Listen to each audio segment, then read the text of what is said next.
Hey guys, me Sam back today with a custom Glock build.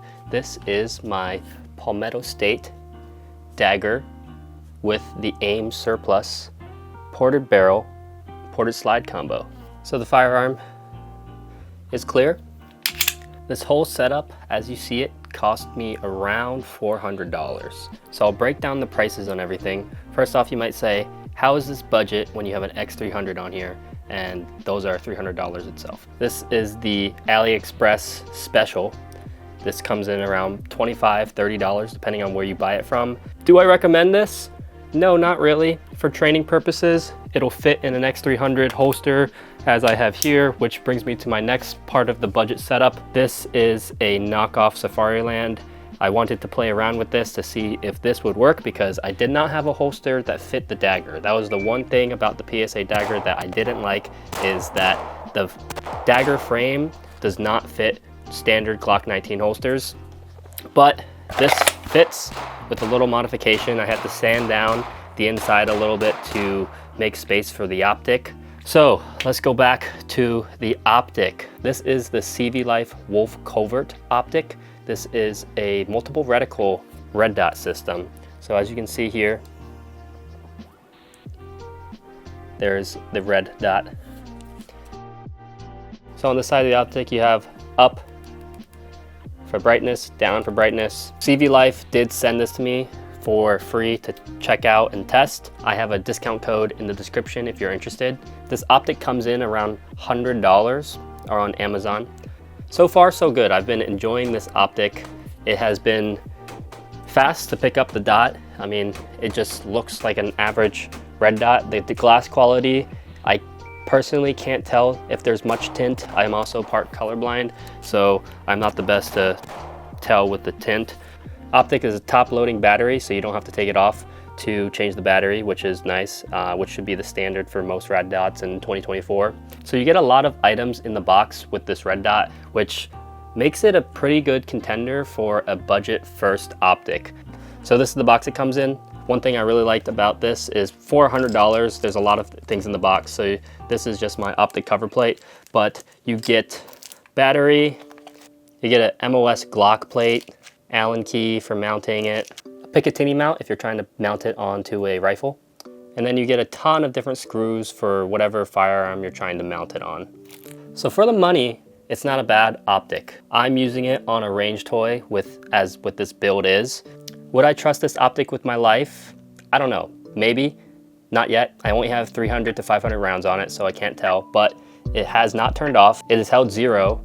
There's been no flickering or anything. The refresh rate actually seems to be good. On some optics, you can tell that the refresh rate is not the best, but on this one, I've had no issues with it. One thing I noticed is when it comes to the glass coming out to the edge of this window, it's pretty close. There's not much space to work with, so if you were to rack this off a table, I might be afraid of the glass breaking. For shooting, the window is large enough for me to track the dot, and it tracks well, especially with this ported slide combo. So yeah, that is the CVLife WolfCovert red dot. Going on to the slide and barrel. This is the ported barrel and ported slide from AIM surplus. This came out to be just under $200. I bought it on sale. They did not send this to me. They don't know I'm making this video. I am just doing this because I wanted to get into a ported Glock setup for cheap, just for range fun. And so far it's been fun, but I have ran into some reliability issues. Sometimes I'm getting failure to feed. There has been malfunctions while using this.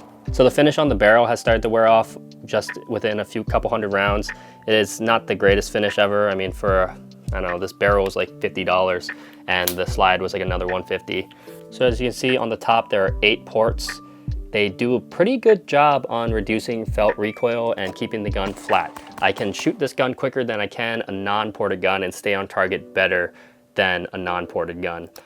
The ports in this configuration do make the gun pretty loud, and the concussive blast to the shooter is not as pleasurable shooting a non-ported gun, obviously.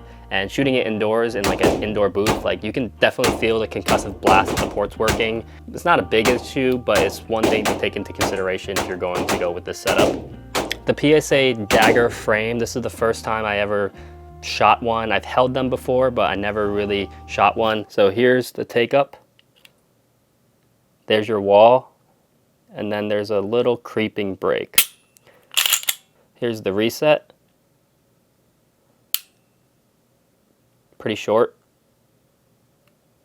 And then you get that creeping break again. Feels like a Glock trigger, to be honest. It's nothing to rave about. I like how the dagger from the factory comes with this high undercut, so you can really get a high grip up onto the pistol.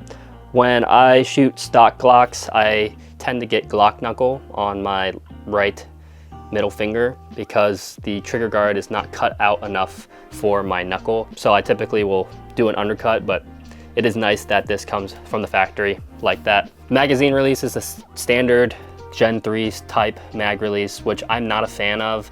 I was running into some issues when it was cold trying to reload because I'm used to shooting the Gen 5 mag release, which comes out to here, and this one is a little too close. So when I was going to reload, I wasn't getting enough leverage to drop the mag, which is not a big deal, which can just be solved with a little bit more training with this. Like I said, I only probably have around 500 rounds max through this setup as it is. I was running this holster. Like I said earlier, don't recommend it. Just save up and buy a real one, to be honest. The locking mechanism isn't, I mean, it works, but it's not as smooth as a real Safariland. It's like the thumb button, the ALS release is kind of gritty. It's like not as smooth as a real one, obviously. And yeah, this holster's not good. Don't buy one. So would I recommend the Aim Surplus ported barrel and slide? Yes, if you're looking for a fun toy at the range. No, if you're looking to carry it or use it for home defense. Just shooting at around 500 rounds, I've probably had around 10 malfunctions because of the reliability with the porting. So for a fun range toy, go ahead. I mean, it is fun to shoot because your splits are pretty quick and you can keep this gun pretty flat. But for any serious use, I would probably stay away from this. I hope you guys enjoyed my insight on this Aim Surplus ported barrel slide combo and the Palmetto State dagger frame. Merry Christmas, happy holidays. I'll see you guys in my next video. Peace.